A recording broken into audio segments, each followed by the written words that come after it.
Hello, Libby Gray, LD for Sticks, here with you again for another short discussion on how to call follow spots. I believe this is theoretically our 9th. We are still in summer tour and here in 2022, having just done a show in Minneapolis last night. And today I have a couple of short topics I'd like to touch on. One, and this has nothing to do with last night, is about all of the things that can go wrong and what your job is. We work in a business as LDs where we are surrounded by complex technical equipment which fails routinely. It just does. There is no show without a failure of some kind, even if the audience can't see it. A small instrumentation failure, a rack failure, a data failure.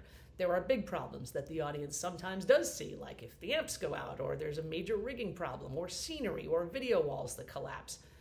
Everything ranging from minor to calamitous, something has happened every single show. There has never been a perfect show in the history of rock and roll, or any kind of rock and roll touring.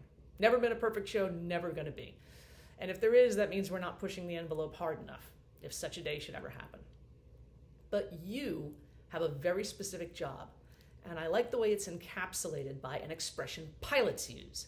They say, simply, fly the plane. Doesn't matter what the problem is.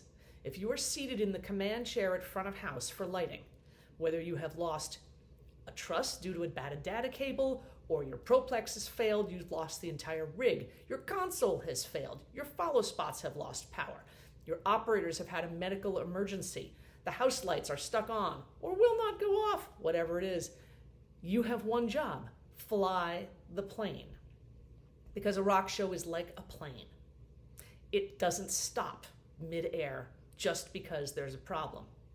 Pilots recognize this because the problem may be anything from an engine fire to landing gear stuck down, to a bathroom flooding, or a fire in the galley, or passengers fighting.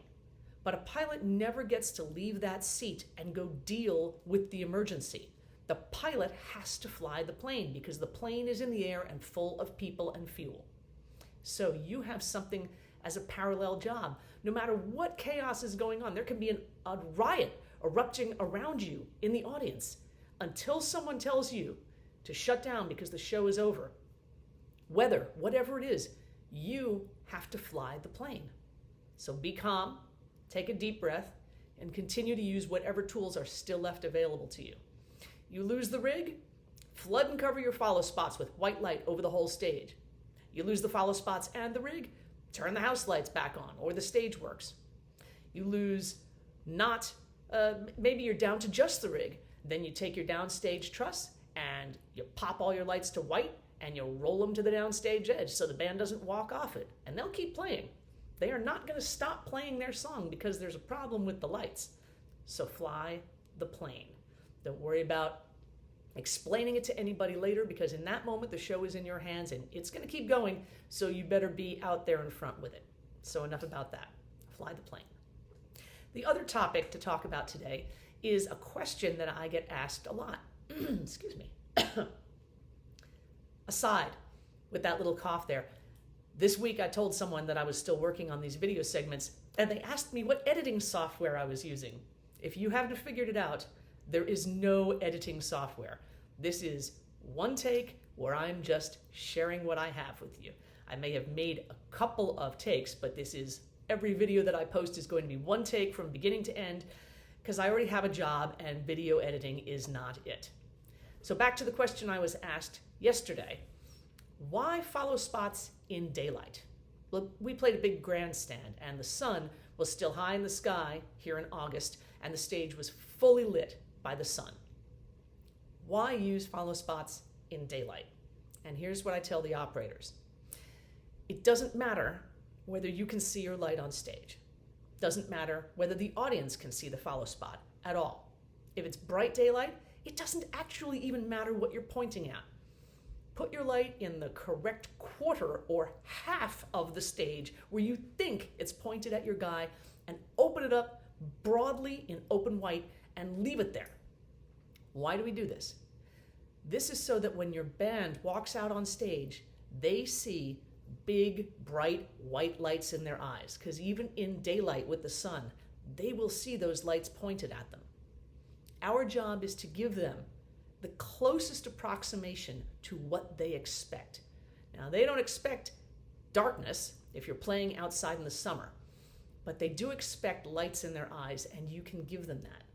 You can park your whole rig in open white from the top, but definitely use your follow spots in open white on the stage. The closer we can come to giving the band the environment they expect, the better their energy will be and the better the show they can bring. So that's why we do follow spots in daylight. Not for my benefit, not for the audience's benefit. It's all about the band, which segues into the last thought I want to leave you with today, which is it's not about us. We are expendable. I don't care what anyone tells you. Lighting designers, audio engineers, tour managers, production managers, everyone is expendable at every level in the crew. It is not about us. Don't believe your hype. Never buy into your own press. We are truly only as good as last night's show. While I like to think my band trusts me and they'd give me some grace for a really calamitous night, they could fire me tomorrow. I am not central to the performance of my artist. They'll do it with or without me. And you need to remember that. They'll do it with or without you, too. So where does that leave us? If it's not about us, we serve the music. We work at the pleasure of the president in this case being your artist. And you always should strive to make yourself better, because we should all always remember that we are expendable. To this end, education never stops. I hope that's why you're watching these videos, and I hope I'm actually sharing something of worth with you, because so many people have shared so much of worth with me that I have to pay it forward in some way. But you got to keep running. You got to keep bettering your game. I have to be a better LD next week than I am this week, or someone else, some bright-eyed, bushy-tailed creature, possibly someone watching this video right now, will come and take my job from me. Maybe not now, maybe not soon, but sooner or later. As my dear friend Jimmy used to say, you rest, you rust. As I say, keep running. Because if you have achieved the level where you are working for an A-list band with any kind of regularity, somebody wants your job badly. And they, trust me on this, they are coming for you. Someone is coming for me right now. My job is to outwork them, outthink them, and outperform them where it counts. So never stop running. And to anybody out there who actually is thinking to themselves, man, I'm going to take her job. I'm so going to do that. I say, with all the best encouragement, you feeling froggy? Jump. I'll be here. See you next time.